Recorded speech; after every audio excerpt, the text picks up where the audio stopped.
What's up, folks? With nothing better to do. I'm Blockzilla, and you're watching the No Judgment Zone.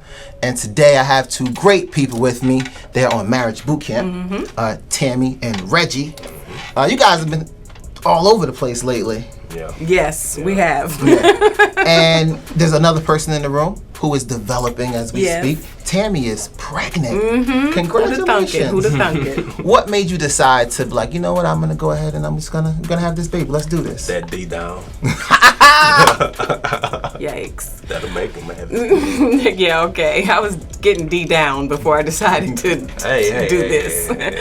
No, but I love him, and I feel like we'll make great parents, and we're going to be together. So I feel like he hadn't had children, and I wanted to share that experience with him. Yeah. Are you excited about becoming a father for the first time? Super excited, man. It's the biggest blessing ever. Yeah. So it's something I always wanted, but I always wanted to be with the right person. I feel like she's the right person, so. That's what's up.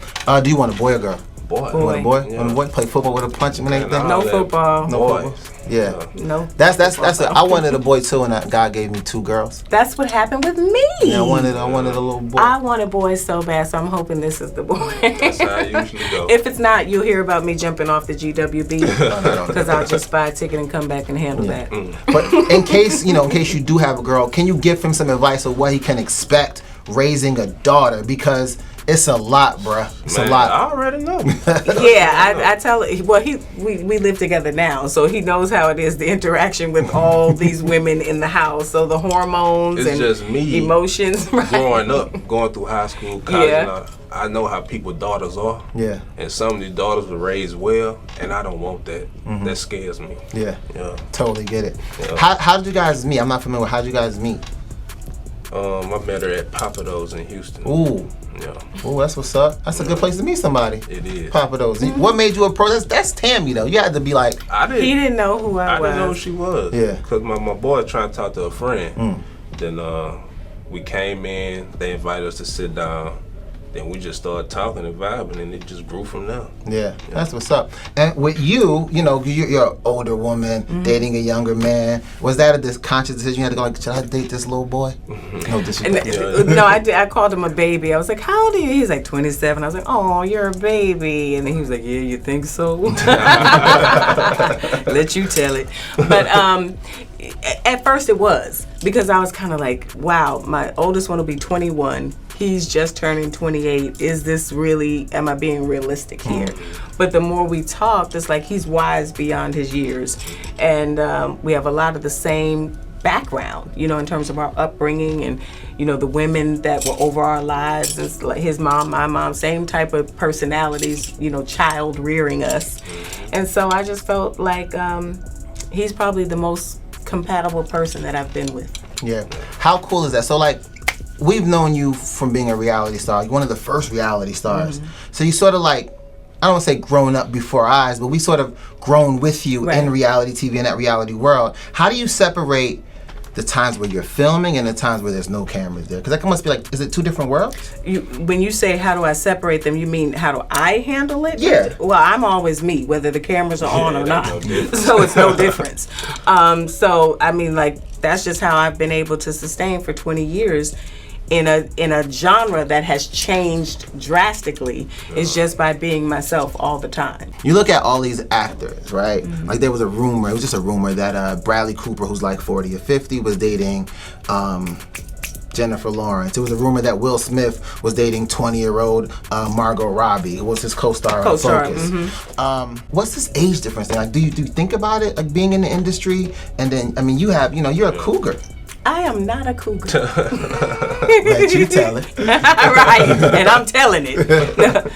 Here's the thing with the word cougar, because people like to tease me about it now because it just rubbed me the wrong way for so long.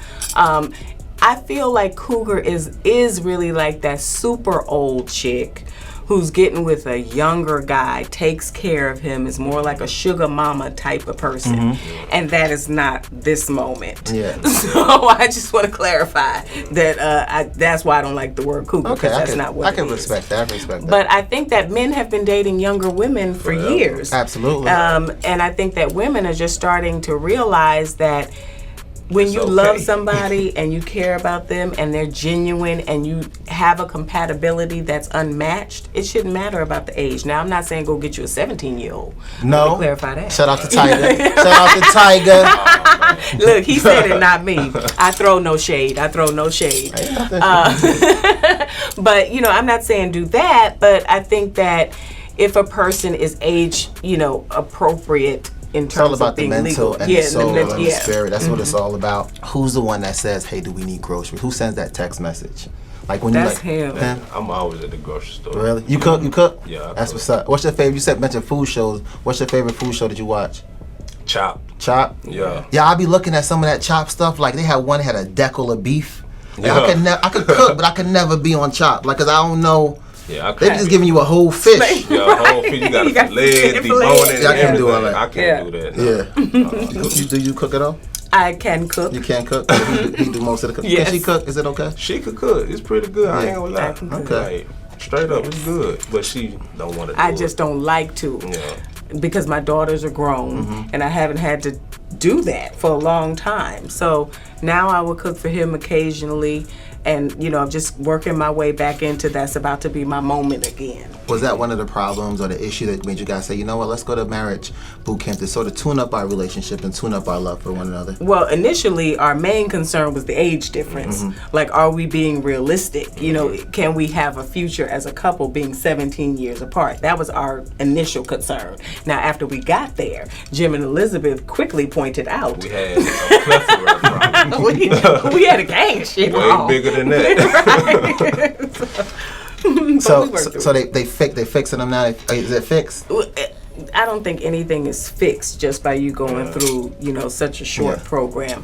But now we're aware of those things and we're using the tools that they gave us to work on them on a consistent basis. Oh, so you said tools. So I'm curious. Like, is it in the middle of an argument? Like, let me do step 12. Like, how does these tools work? Not necessarily like that. I be thinking about them. I don't think about them in that way, but it's just kind of like if we're arguing and he walks away, then I have to calm myself down, you know, and go, okay, that's what we said we weren't going to do. I don't necessarily go, that was step 7, but you know, it's like, you know, you're not supposed to do that. Come on back and let's try to talk this thing out. Out of the cliche marital problems, like leaving the toilet seat up or hair being in the sink, what problems or what issues does she have? What problems does he have?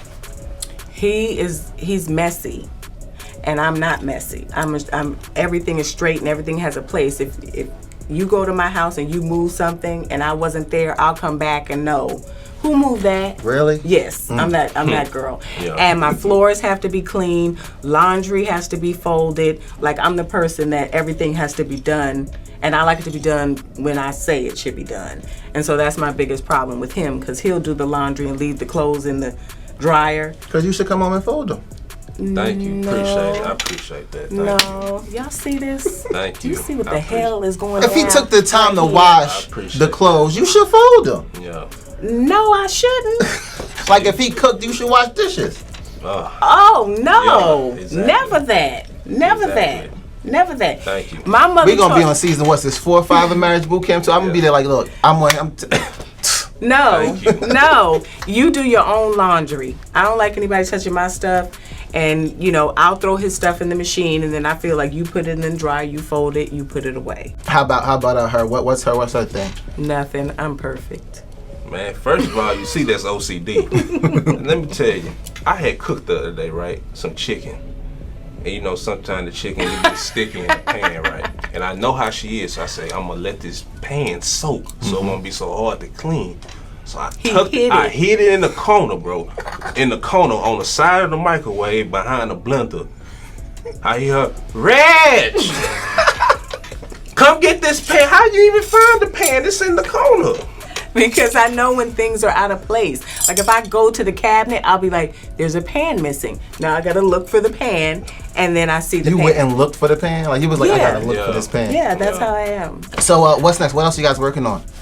Well, I'm Basketball Wives LA, Mm-hmm. and then I've got a new pilot called The Assist that stars LA Laker Nick Young. Okay. So, and then there's, you know. Is Iggy on there? No, Iggy's No? not on it. No. Okay. No, she's not. Iggy on there. That's Iggy. Yeah. Iggy's been getting hurt been in getting the ripped media. in the Man, media. oh my yeah. God. It's terrible. Yeah, it's been a lot of things being said about her. You gave Nick any advice about that? Like, yo, Nick, you tell your girl to calm down. Or? No, because I'm Just still be working on my relationship. Yeah. So, unless you ask me, then I'm going to mind my business about your relationship. Do you bring Reggie into Basketball Wives LA? Oh, no. No. See, that's what I mean. Like, so, like, when you film, like, how do you film around that? Like, around, like, life? How does that work? How does the process work? Because in that particular situation, I was only there to meet the girls and kind of find out what's going on in their life. It wasn't as in-depth for me as it would have been on the Miami version where they followed our lives. I was just kind of almost a voyeur into their situations this time around. Do you regret anything that you've done in reality TV? I don't regret anything that I've done. I've learned from every single thing, even the things that I wasn't happy about, not regretful about, but not happy about them, I've learned from them. What things were that you weren't happy about? I wasn't happy about the fight that I had with Mika on Basketball Wives LA. I feel like we kind of both got sucked into the TV aspect of it and not really just being genuine with each other, and that's what caused our fight. And the young lady, I can't think of her name, but when we went to Tahiti, there was an incident over there, and I was in a confrontation with that young lady. I wasn't happy about that either. Okay. I don't know none of this stuff. Okay. It's all good. They'll know. They'll know. People will know. But I want to thank you guys. And I've apologized. Let me just say this real quick. I've apologized to both of them. So when you see me say something on my Facebook or my Instagram or wherever I'm saying it, stop bringing up her name and mentioning that I need to apologize to her, because I have done that. Just as I've apologized to Kendra, even though I didn't really feel that I needed to. I apologized to her and tried to be empathetic towards what she's going through with Hank and understanding of why she popped off at me. I don't know if anybody was watching the same show that I was. But she popped off the Playboy at me. girl. Yeah. You had beef with her? She had beef with me. Her dude got caught in a little tiger situation. In a little situation. Yeah. Yeah. And all I did was try to help them come to terms. That's what I do. I'm like the come to terms chick. Let's just keep it real. You come to terms with what you're going through. Let's approach it honestly. And she didn't like that. So she popped off at me. Ooh, I want to thank you guys for stopping by.